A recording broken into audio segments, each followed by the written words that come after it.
It's my home. It's my home there in Picani country, and so I feel very blessed to be here today with some of the colleagues that I worked with at BCC. Just to provide some background information, Blackfeet Community College, we actually started in 1974 when our Blackfeet Tribal Business Council made an executive action to provide post-secondary education to our residents and our surrounding community members. It really prompted us to want to become an independent institution and seek out our own accreditation. And through the 1970s, Blackfeet Community College did seek out accreditation with what we know as Northwest accreditation in the 1970s. And in 1985, we received accreditation to be a tribal college. And so there's been many, many people that have paved the way for us to have a big, beautiful campus there in Browning, Montana. And some of those people paved the way for us to have a department now known as Picani Studies. Um, so if you take a look at our mission at Blackfeet Community College, you'll see that perpetuation of the culture and language is really the mission of our institution. We see that the culture and language is perpetuated through the academic programming, through the course offerings, and through community education. There's been many, many people involved in the development of Blackfeet studies at the time. Some of those individuals include Carol Murray, John Murray, Leonard Weasel Traveler, Marvin Weatherwax Sr.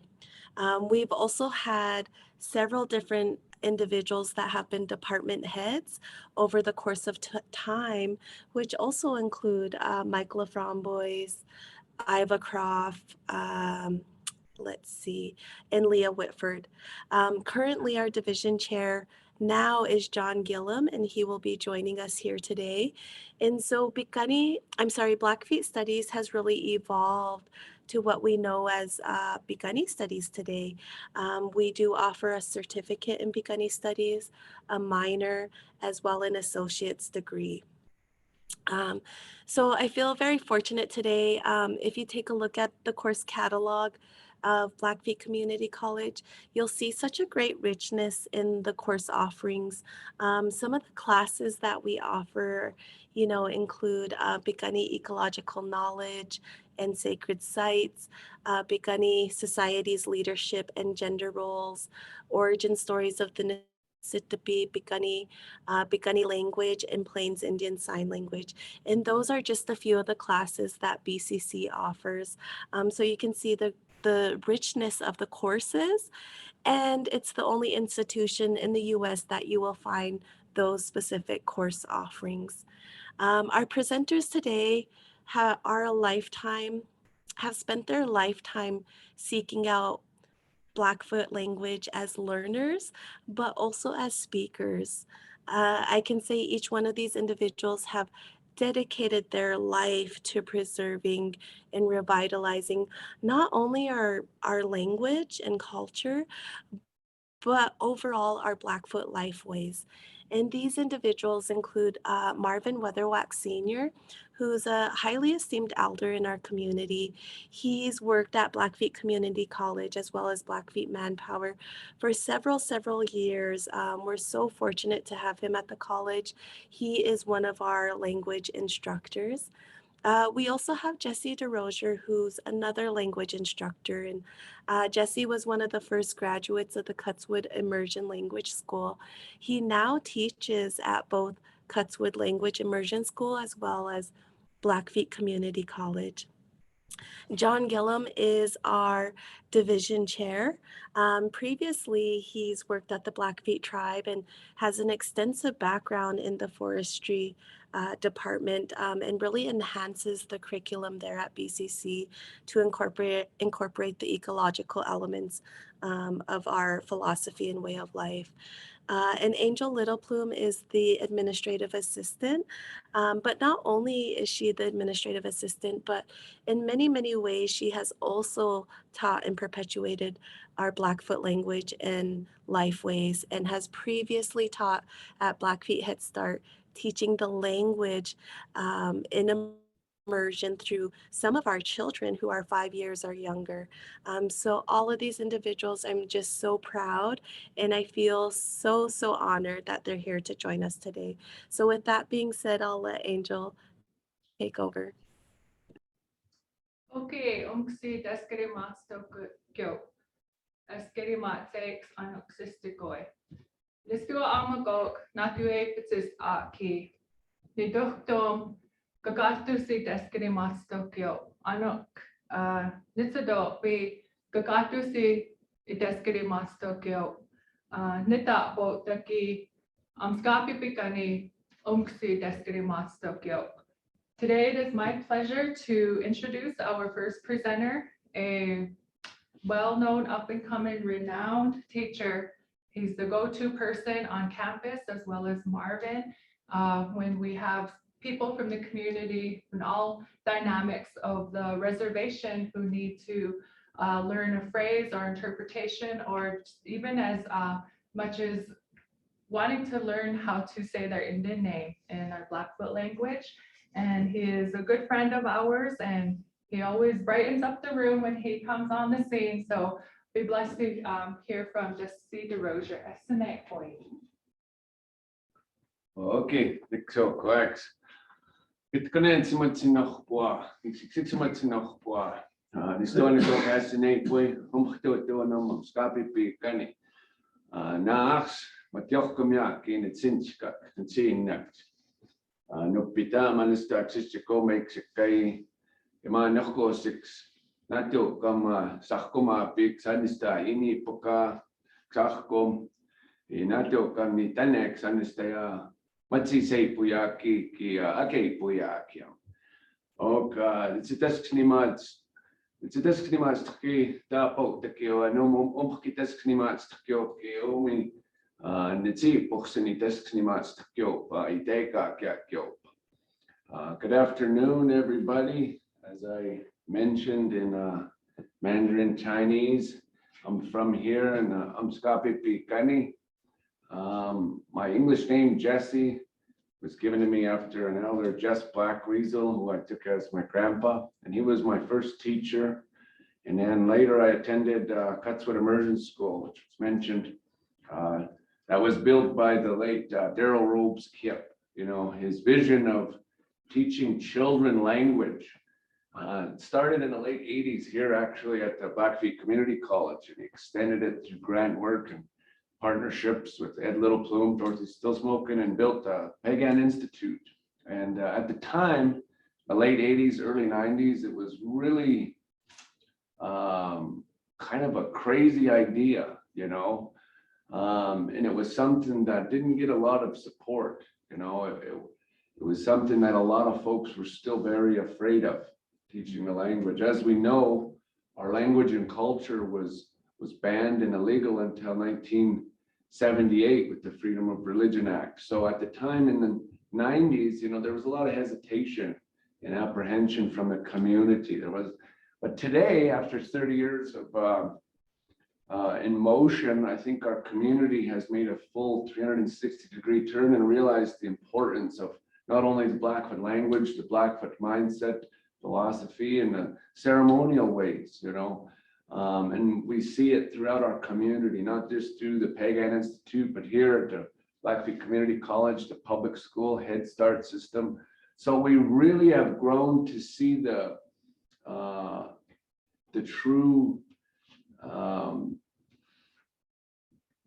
gold that's within our language, the knowledge, you know, the understandings that are in its thinking like a human, thinking like a real person, and carrying that out, you know. And today I wanted to talk about some of the differences that I found when teaching children to teaching adults, you know. There's a lot of questions that get asked. And some of the simple ones, like how do we spell this word or that word? You know, Blackfoot language, like many indigenous languages, wasn't a written language. And there's no universal spelling system. You know, the Blackfoot Confederacy consists of Amskapi here in Montana, as well as 3 other nations in Alberta, Canada, the Siksika, Apatsipikani, and Nagana. And for all of us, we've developed several spelling systems. You know, every linguist who's studied the language has created orthographies, and a lot of our own teachers and speakers have created spelling systems. But there's not one that universally we've collectively agreed upon. So at the moment, I tell my students, there's no one way to spell, you know. So that's one of the first big questions I get. And then another big question I get is, how do you say my Indian name, you know? And the one thing with Blackfoot understandings, names are very powerful, you know, and names serve a person for good luck, good wishes. You know, when we name a person in Blackfoot, like for example, my name that came at 3 days old, there's a process and a protocol that goes with that. Anthropologists have listed Blackfoot people as a transfer-based culture. So it's a transferring of a name to a person. And a big part of any name is the story that goes behind it. My name, Asine Pui, it means Cree speaker, you know. And when I was a child, I never understood why I'd be named Cree speaker. I don't speak Cree, you know, doesn't say about all I know. Meanwhile, sit. But, you know, and what I found is that name that was given to me by my great-great-grandmother. She was over 105 years old at the time, and I was 3 days old as a baby.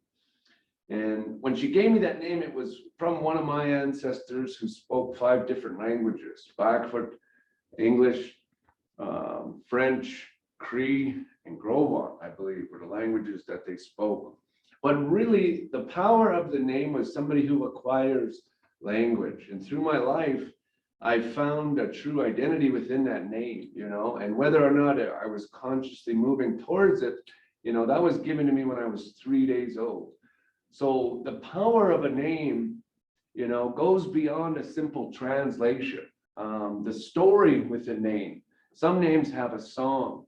A lot of names are used throughout different generations, are carried on because of the success of the ancestors, you know. So being able to understand what we call ourselves as Nitsitapia, as real people, as first people, and understand how important it is to have those connections. An elder has told me our Blackfoot names, Nitsitapin Kasim, are our lifeline, our umbilical cord into the next world, you know.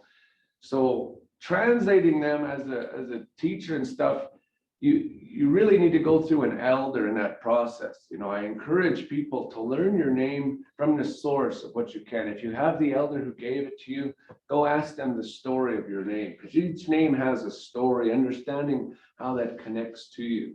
I encourage everybody to do that, whether you're Blackfoot or not, understanding the importance of your name.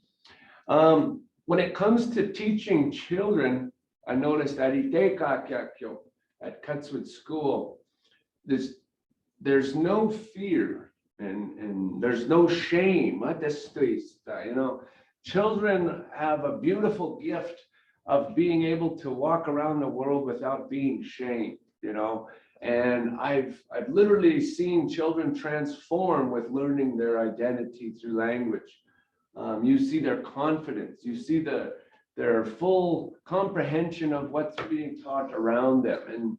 And the beauty of that, you know, we lose that somewhat as adults. And I think in part it's because of the constructs of English and how much we're confined to thinking in this structure. But also becoming an adult and becoming comfortable with the way and the things that we're told, right? As Indigenous people, we often forget what that means. It means that our people have adapted for thousands of years, and we've learned from our environment, right? So understanding our languages, we have to go back into those understandings, thinking like a human being, connecting back into the earth, and realizing our connection as Matapi, as people. So the children at Cutswood, when we tell them a new phrase or a new word, you know, they'll just attempt to say it right off the bat without shame. And, you know, more often than not, it might be mispronounced at first, but through repetition, you know, and once they hear the pitch and the stops and everything, they can properly pronounce it. Whereas what I've noticed with adults is they're very hesitant to try, you know, very hesitant because of the fear that we all carry of failure, you know. And what I spend the majority of my time on in the first language class here at Blackfeet Community College is breaking that mindset of being fearful, you know. I'm Skapipi, Kani, and Sixigate, Tapi people, we're a warrior culture, you know, and fear was something for us to overcome daily, you know. Our name as Skapipi, Kani, and Sixkunatap, it was very powerful, it's very strong, right? So we can't live within those fears. So I tell our students, we have to be able to overcome. But today I wanted to write down and show a few examples of how your mindset shifts when thinking in English as opposed to thinking in Blackfoot.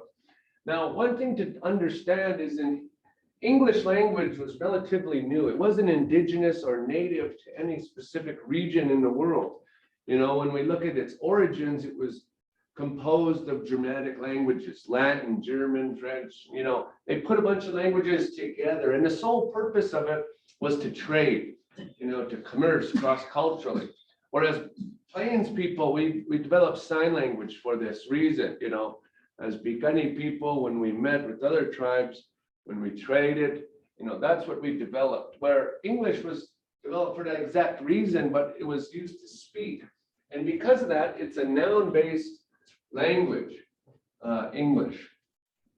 And people say, well, what does that mean? Well, a noun is a person, a place, or a thing, right? So with that, it's very limited on what we can describe. And for anybody involved in education, if you remember in mathematics or science, a lot of words are borrowed from Latin and other languages to understand certain concepts. You know, when we're talking about psychology or philosophy or advanced mathematics, we have to use different words because the English language is very limited in those understandings. Whereas in Blackfoot, it's an indigenous language, we have enough power to create those concepts. And a lot of times those concepts already exist. But being a noun-based language, really the only movement or animacy is from the first person speaker, you know? And in the way when we speak in English, we're moving around a world that is fixed and not moving, right? That's why in a noun-based language, things never change. Once we put things in a box or a category, they're never able to change. This table is always a table. The chair is always a chair. No matter if I sit on it, stand on it, throw it around, it's always a chair, right? Where Blackfoot, like most indigenous languages, is a verb-based language. And what is a verb? It shows action or a state of being. So with that, there's a lot of animacy, not just in human beings in the way we speak, but there's animacy in nature. There's animacy in our environment. Everything around us is constantly shifting, moving, and changing. So concepts like time are completely different from English to Blackfoot, as well as ownership, gender. You know, these concepts that we live by and understand in English completely change when we go into the Blackfoot language. Now, one quick example of the difference between Blackfoot and English. In English, being a noun language, if I tell one of my students, you're stupid, right? That's a noun. That's sticking to them.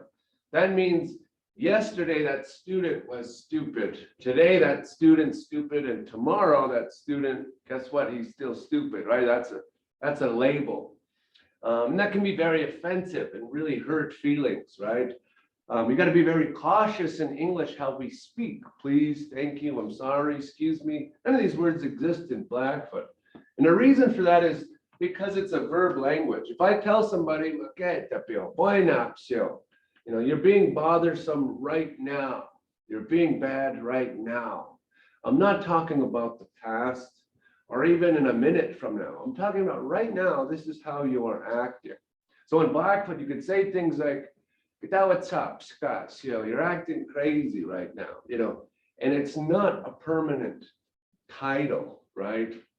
So with that, it can be a lot less offensive, and we can give a lot more free advice without being belittling, without putting other people down. We can speak a lot more freely.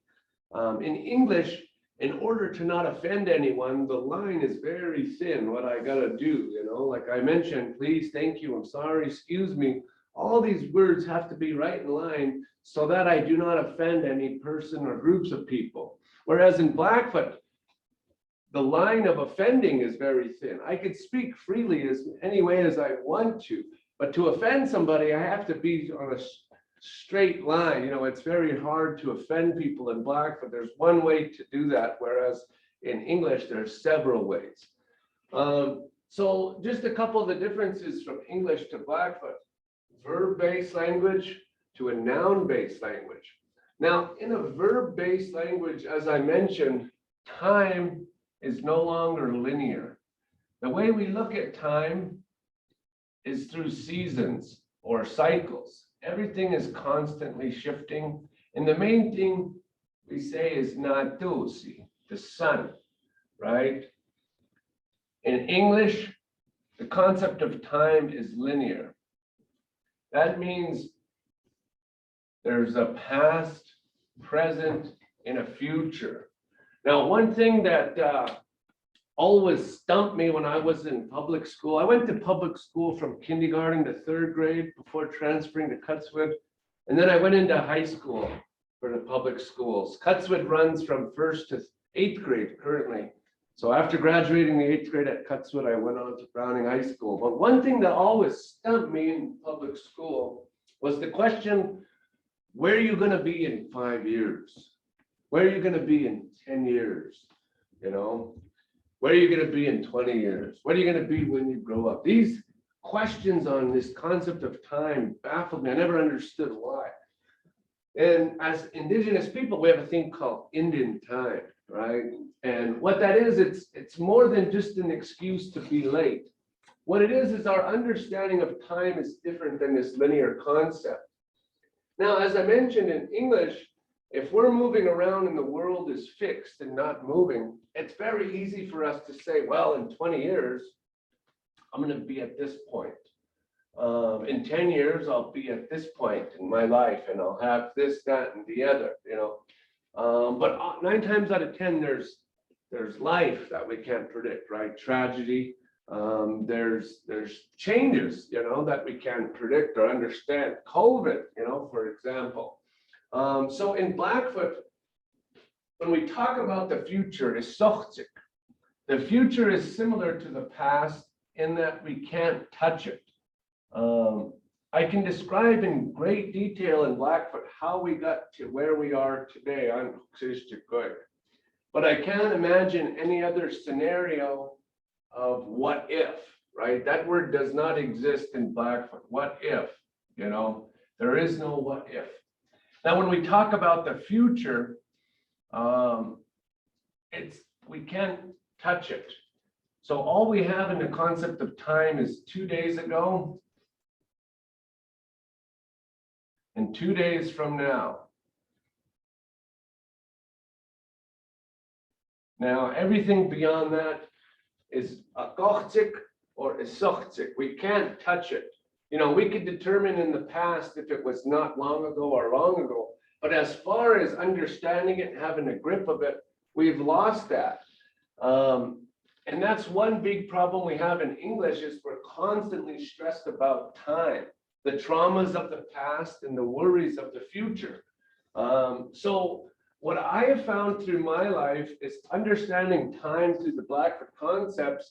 It's helped me in order to prepare for what's going on today, keeping in the moment.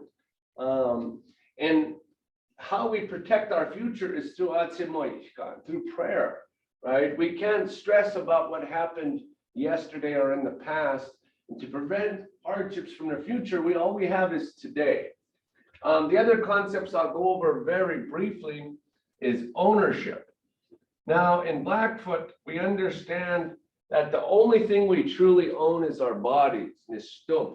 We have what's known as a transfer-based culture, right? As I mentioned before. So in Blackfoot, we don't say things like my chair, mine, mine, mine. Something that's very prevalent in English speakers when they're infants, mine, mine.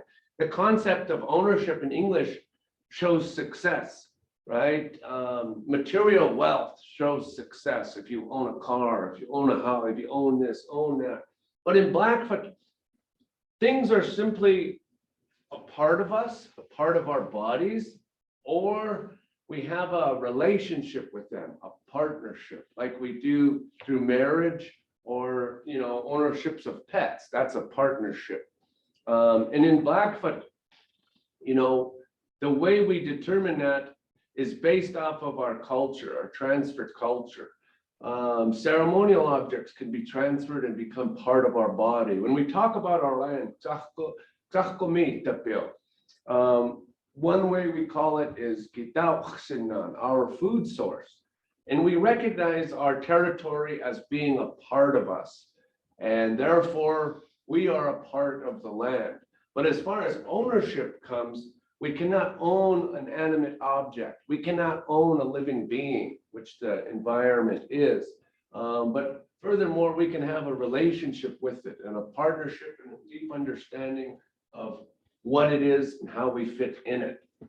Now, the third one I stress on throughout the elementary courses here at BCC are gender and understanding gender roles in the Blackfoot language.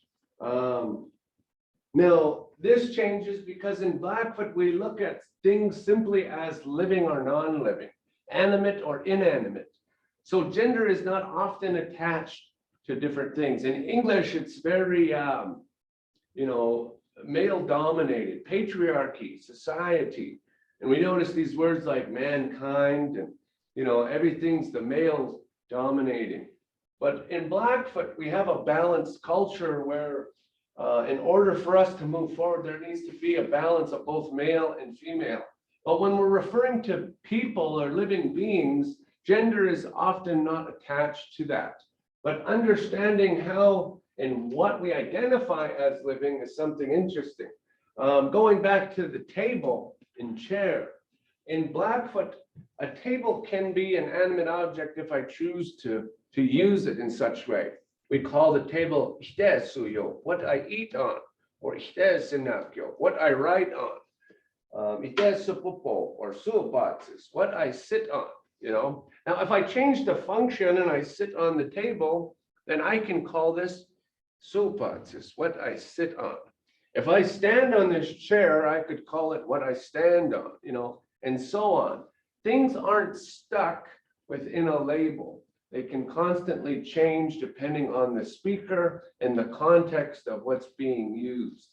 So understanding how to think within our Indigenous languages, it opens up a whole new universe on how we relate to everything around us. Not only relating and respecting ourselves, but respecting and understanding the things around us, the people, the environment, the animals, and so forth. So as I said, learning our Indigenous languages, understanding the concepts behind them, we not only have a new vernacular, but we have a deeper connection of identity. When we talk about decolonization, there is no decolonization without understanding through Nitsi, our first languages. And I encourage everybody to get back in touch with their original selves, because there's so much knowledge within our languages, history, science, mathematics, and I encourage everybody when they're learning their language, never give up. Always persevere and never give up. But I'm running out of time. I have a few more presenters here, excellent presenters, so I'll pass it on over to them. Thank you all for letting me ramble in your ear for a little bit. And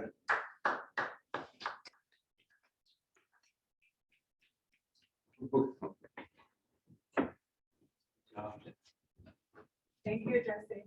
Every time we sit in a room with this, they call it, we have a gathering that we're gonna start. It's called a knowledge keeper. So want to identify those who hold the knowledge, and when we sit in a room full of knowledge keepers, you always walk away learning something new, or something else is brought to your remembrance that maybe we forgot of, and that is great important. So we just want to thank Jesse DesRosier. He's an instructor here at the Blackfeet Community College, and we also have a lot of fun when we're learning. We can't forget the humor aspects side of our learning and teaching and our ways of knowing. So next we have Marvin Weatherwax Senior. He is our Piikani language instructor, and as Dr. Bird introduced him at the beginning of the presentation, he's come across the decades. He was one of these who sort of initiated the Blackfeet language, and which we know now today as Piikani studies. And so I'll hand it on over to Mr. Marvin Weatherwax Senior, one of our local knowledge keepers. And this individual holds a lot of knowledge, and he is our go-to person. And we just really thank him for taking time out of his family life and blessing us with his knowledge and passing on with the language to all of us learners. Marvin Weatherwax Senior.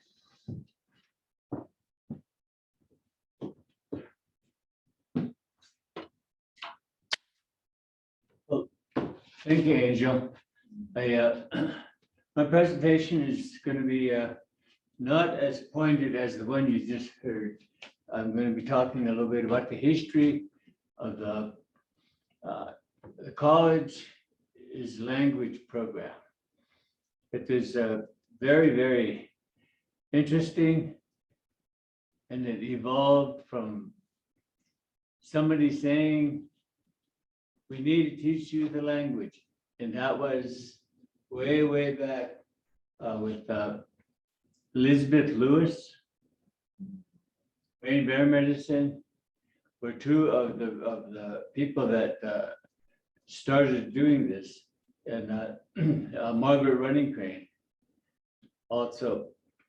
They started out what we called the preschool, and that was before BCC really was BCC, and they started teaching the language at the preschool, and then they moved on to the college, and then they went on their way.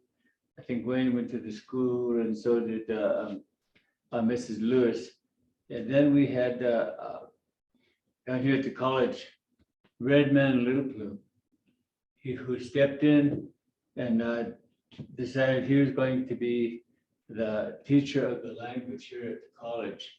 But the language wasn't really a big part in the beginning of the studies.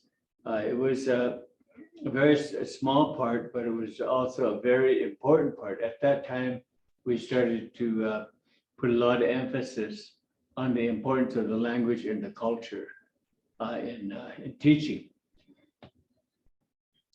It was several years after that, in the 80s, Tom Blackweasel was also not one of the teachers with Redman, and they taught quite a while and did quite a bit of work with the college as far as getting the language going, getting people interested. Their teaching methods were a little different than we do them today, and but they were fairly effective. One of the things that was really important was that we had our location was what we called the Quonset hut, and it was a garage, an old garage that was turned into classrooms, and that's where the language program was. There was no language department at that time. There was just excuse me, there was language class and I think a history class too at that time. But we had we had Red Man teaching that And I came to college and I had wanted to take some classes here, so I started taking classes. And the language class, to me, was a challenge. I wanted to see how are they teaching the language. At the time, I was already fluent in the language, but I wanted to see how they were teaching it. So I signed up for Redman's language class. And yeah, it was very interesting. I got into class, and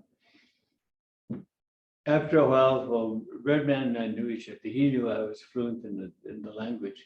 And he, as we were going along, he got sick. He got pneumonia. And he was out of class, and he asked me if I would take his class, if I would help his class. He said, I have a lot of material here. You can just go over this material and teach my class for me for while I'm sick. So I agreed. I told him, yes, I will. And at that time, Carol Murray and John Murray were at the college. Carol was the president, and she did a lot in getting the language department going. And the only problem they had at that time was they didn't have enough money to hire an extra instructor. But Redman asked me if I would work and help. Every time he was kind of ill at the time. He kept getting pneumonia and he'd get sick. And so there was lots of times he needed someone to come in. So I came in and I taught quite a bit.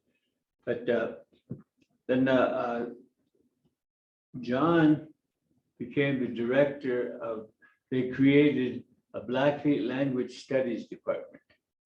And that consisted of some history classes, some philosophy classes, and the language class. And also they had several other classes that they taught, dancing and singing and beading and other electives like that.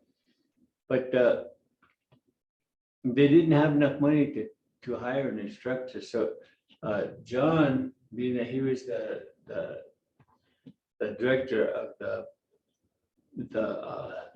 Blackfeet Language Studies BLS department, he told me, he said, he said, Marvin, he said, we got to figure out a way to get you working here because we need you to teach full time. He said, if you're willing, I told him, yes, I'm willing to do that. And he said, well, I need a secretary. Oh, well, good, I'll be your secretary. So that's what he did. He hired me as his secretary. And he said, but you're going to be teaching the classes. So we did that. He said, I got a secretary that don't know how to type. So,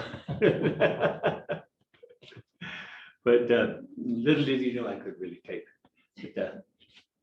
But anyhow, that's how I got started in teaching the language. And then Redman and I started working together. And we had lots of students. We got a lot of students in the language classes. So we broke them up into two classes. I took one class and he took the other class.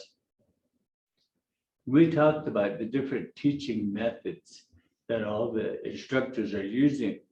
And we decided that the method we were using was not really the most effective. We were using flip charts and cards.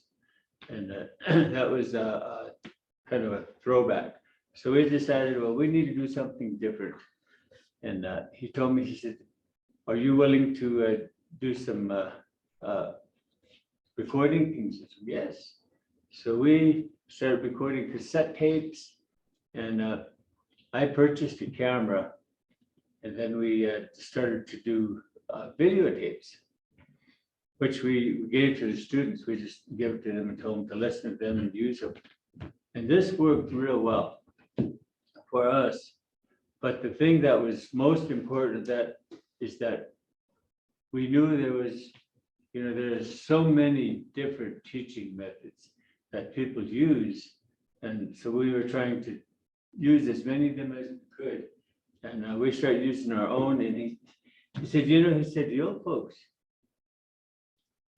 what they used to do, they used to teach by doing things. I told him, yeah, I told him, that's true.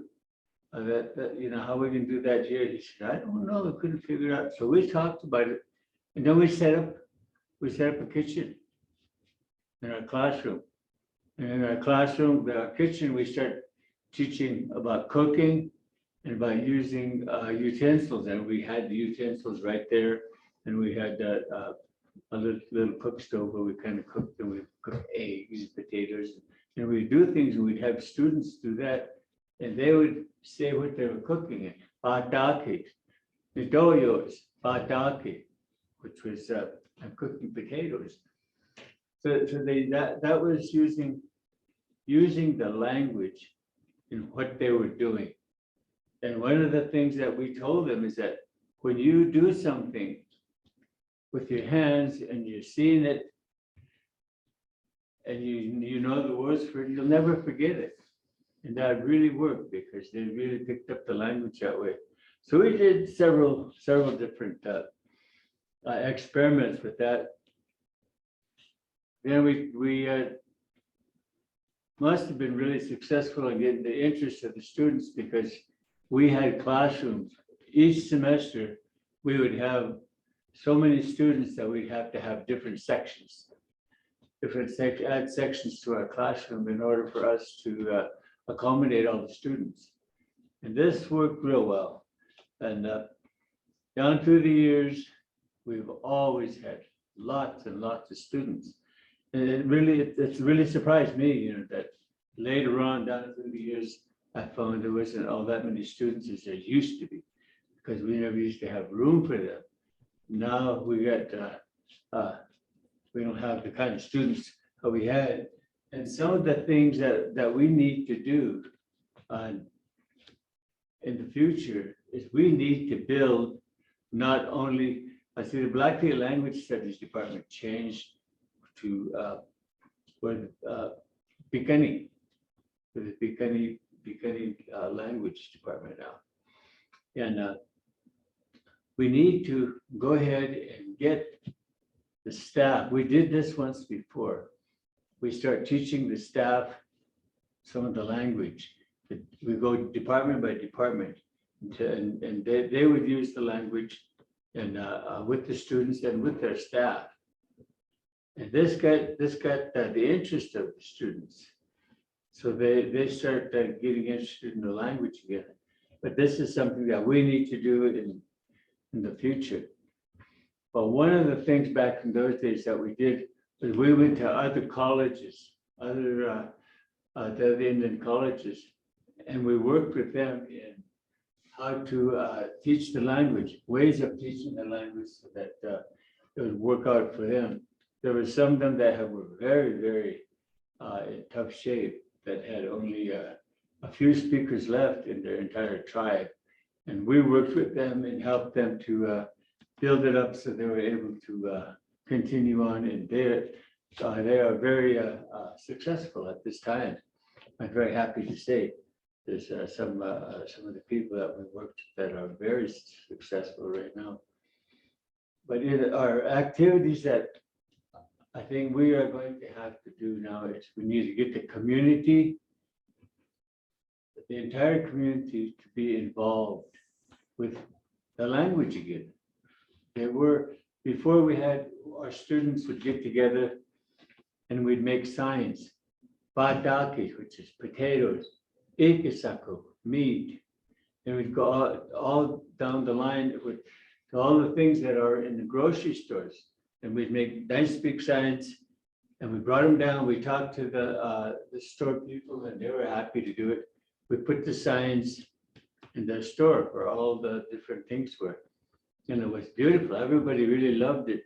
But the only problem the store manager told us was that people were stealing their signs. So we'd have to make new signs, and which was okay with us because we knew they were one to learn it.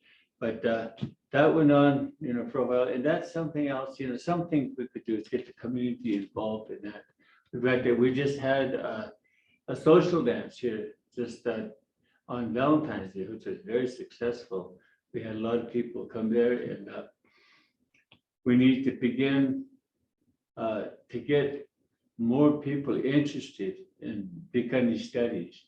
Our history, the history of the Picani and the philosophy and the language, all are based on the language. And the language is very important. And those classes are very important. We need to have our redo our classes, Picani studies classes to include. I have kind of a thing about. I shouldn't say it, but I will. But Indigenous studies, I'm not Indigenous. I'm a Blackfeet. I'm a Picani. I'm not Indigenous. The Crows, I don't think they're Indigenous. They're Crows. The Sioux are Sioux. The Cheyennes are Cheyennes. We're not Indigenous. And I've that's a term that comes from across the ocean someplace. But we don't. We're not Indigenous studies. I don't know how we need to begin to start to think Picani. We are Picani. We need to start to think Picani and be Picani studies again. Real Picani studies where we are teaching all Picani things, and all of it is based on the language. We can't have it without the language. Our other classes, our math classes, they need to be incorporating the language in the math classes, the science classes, the history classes, the English classes, all these areas, even our computer classes. It's very important that they include the language in their classes. But not only is it good for us, it's very interesting to the students to see that the language, the things that they are used for the language in their classes, just like the word for a computer, it's thinks on itself. We give these names like that, and so in adding, in mathematics, when we use the signs, more than or less than or same as, we use the Blackfeet word for that. And it really makes a difference because the students not only remember the language, but they remember the concept because the language is helping them to remember the concept, greater than, less than, when they use those. So I worked with some of the math instructors, and they really agreed with me that it really helped. It helped not only to get the students' interest, but it helped them to learn. So we have the language, the English language is something that has taken over. I've learned, I had to learn the English language. When I was 11 years old, I had to start learning the language. I couldn't speak English at all. And believe me, it was hard. English language is so hard to learn. And because it's just it's so mixed up, it's just everything means everything. Everything means the same thing. So we're the Blackfeet language has some components in it that involve everything. They got the philosophy of the language, the philosophy of the way people lived is in the language. And the history was not written. We never had a written history. Our history was always in our stories that we told. This was really, when I think about some of the stories that I heard during when the old folks would have their ceremony, they'd have the ceremonies and they lasted 3-4 days.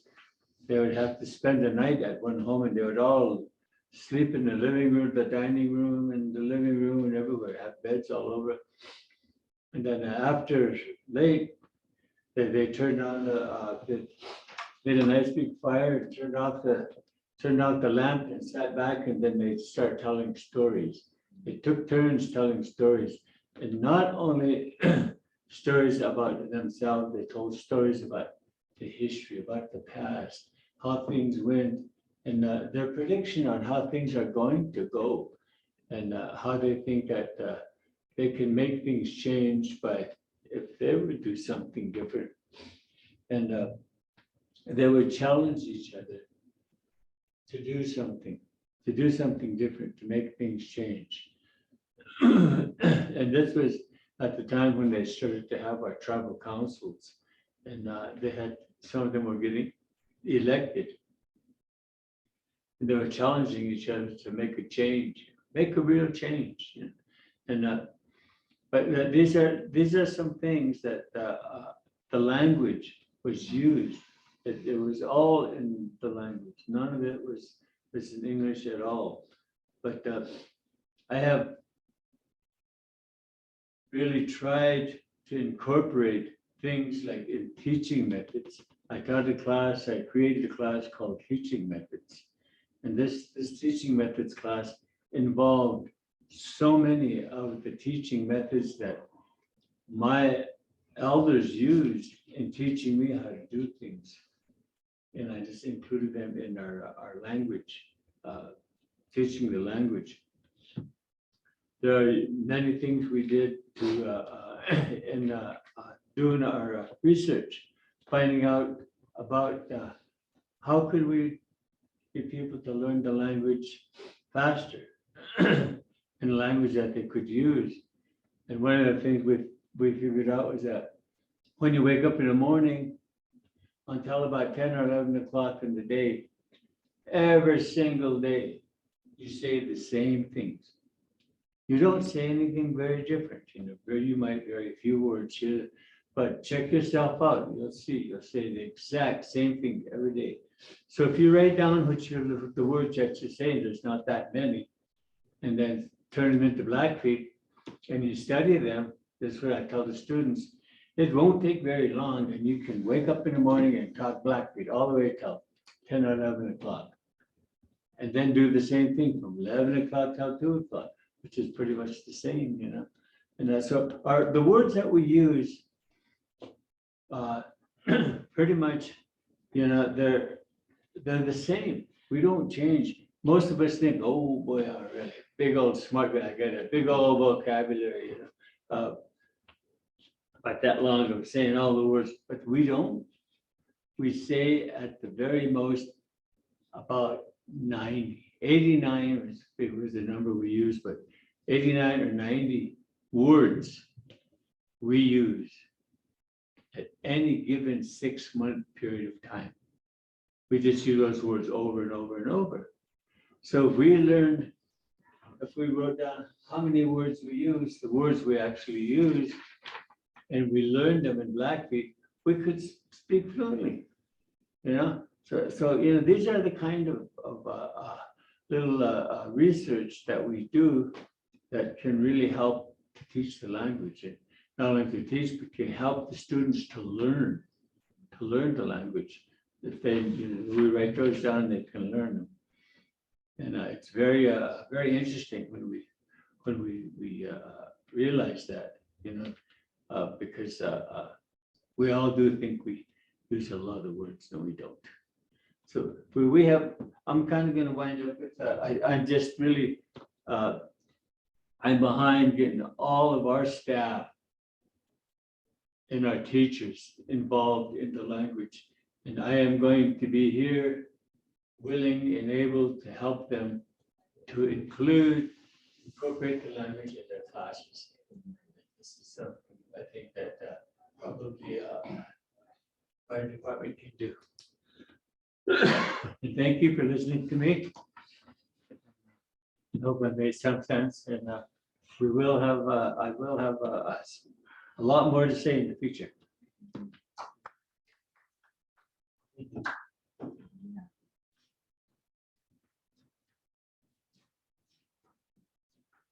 Very much, Marvin. Our hope and our prayer that everybody participating is learning something new or being reminded of something that maybe you were told in times ago. You know, in the beginning, they call it the worldview, right? So the Blackfeet worldview, like Jesse was talking about, is more of a circular, right? It goes in a rotation, and we respect that, right? But we also respect our modern worldview, and we're coming up on that linear time. We're going to be closing at 1 o'clock was the time that we were given. So like Marvin said, there's so much more to elaborate, right?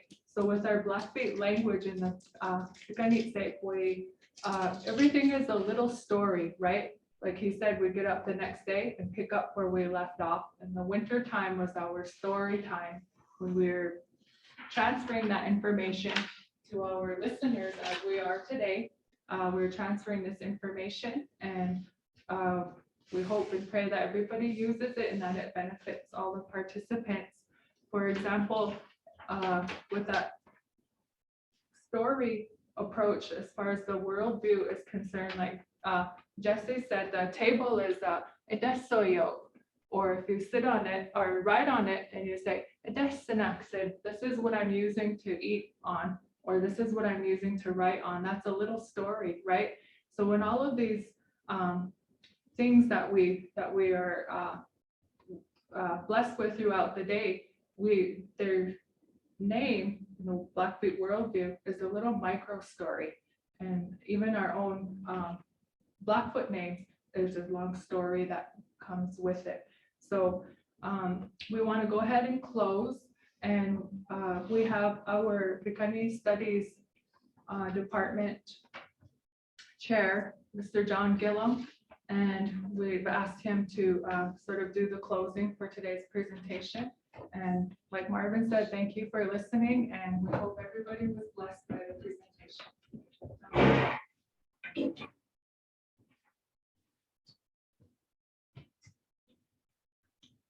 Okay, good afternoon, everybody. So I've been asked to close here today.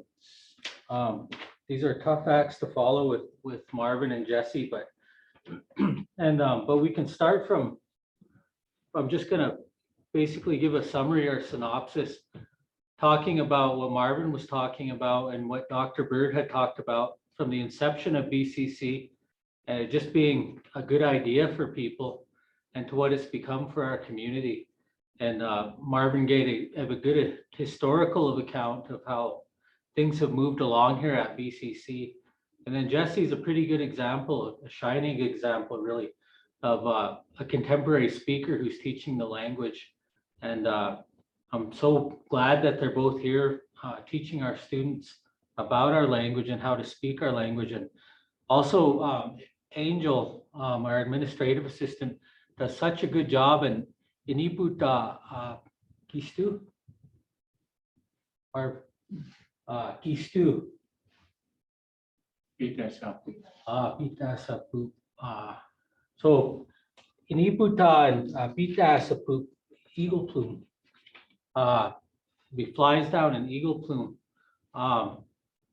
That's John Murray, who Marvin mentioned, and Marvin Weatherwax Sr.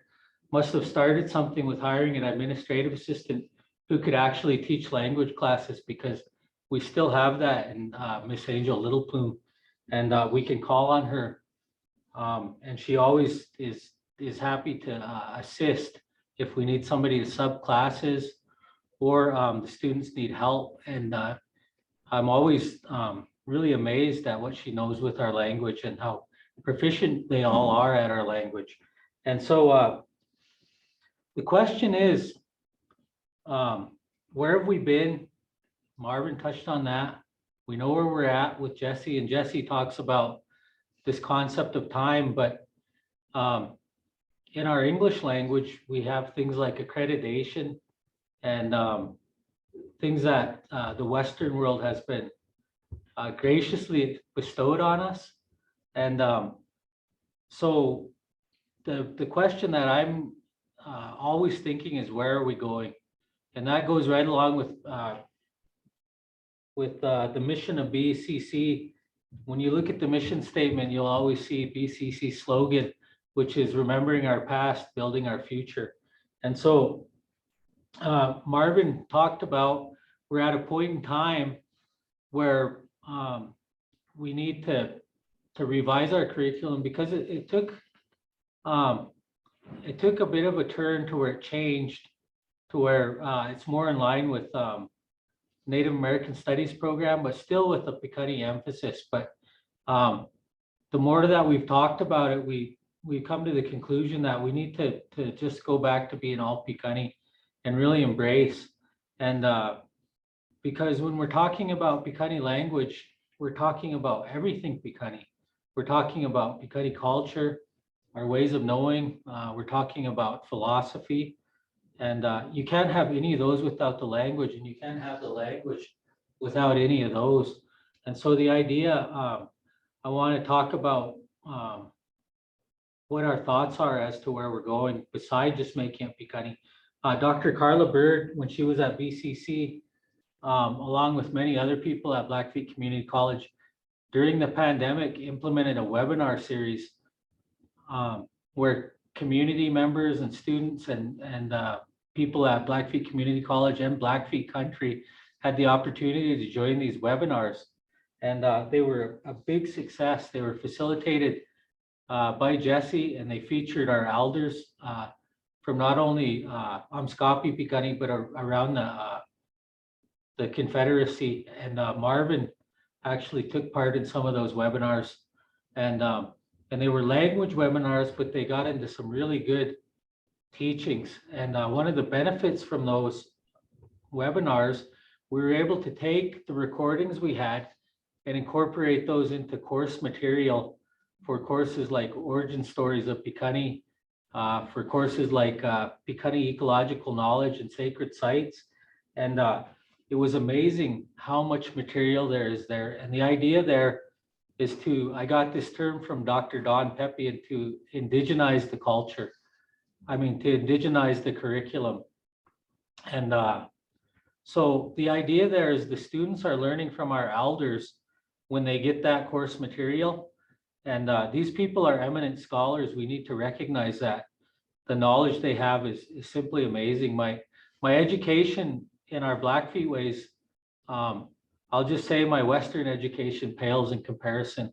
And so they're absolutely eminent scholars, and we need to recognize that. We need to be the ones to put them front and center. And this is where I go all, not Black Panther, but Blackfeet Panther. We need to be the ones to say it. And that's what I call myself, as a Blackfeet Panther. Go. But so we need to be the ones to put it front and center and build it into our courses and our curriculum. And in doing so, we're turning around what's been a historical situation. What we've relied on, at least in contemporary times, in large part, is historical authorship in these type courses. So mainly we're getting curriculum from authors who, in certain time periods wrote about Blackfeet people. And what we now know is that likely there were bias there were language barriers, and there were just some things that make that difficult to being the source that we want it to be. I don't want to diminish or discount the value of that, because there is a lot of value there, but we relied on those sources primarily, and then every so often we bring an elder in to talk about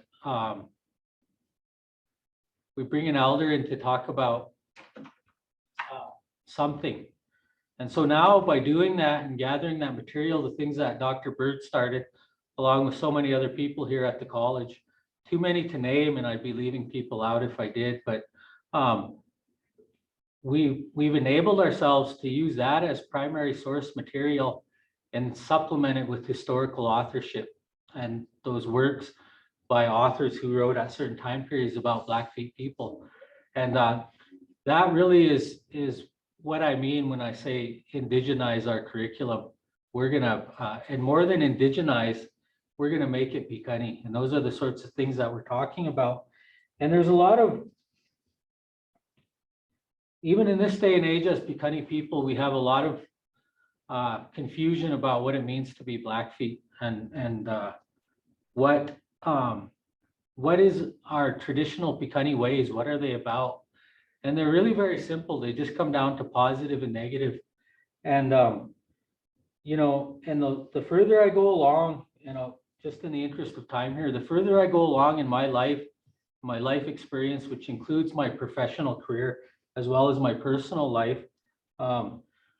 Through our Blackfeet ways, what continues to come into focus, and I just embrace it more and more, is that in English we have a real way of trying to teach one another lessons. We're egotistical, and we're always trying to teach somebody else a lesson, and that could be a positive thing, or it could be sometimes when we're led around in modern times, it can sort of have a negative connotation, to say the least. But the more I think about it, and the more I've experienced in Blackfeet culture, Blackfeet ceremony, Blackfeet societies, and our ways of knowing, our philosophy is that, for myself, we don't teach people lessons. The only thing we can do is show people who we are. And I'm a human being. Sometimes that takes a negative turn, and I don't, that's not my intention. But my hope is that I'm able to live in a way that I'm always showing people who I am in a positive way. So I hope that's what we've done here today, is show you all in a positive way who we are. Again.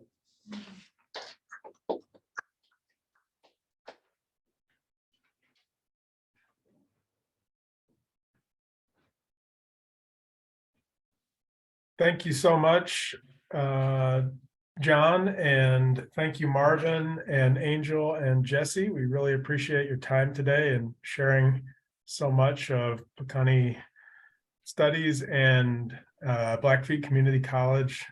We hope you'll come back next week. We are here again on Wednesday, and I believe we'll have folks from Chief Dullknife College on from the Northern Cheyenne Reservation. So we'll see you on Wednesday, the 22nd, and thanks so much. If you have a moment, please do take the survey so we can capture some feedback.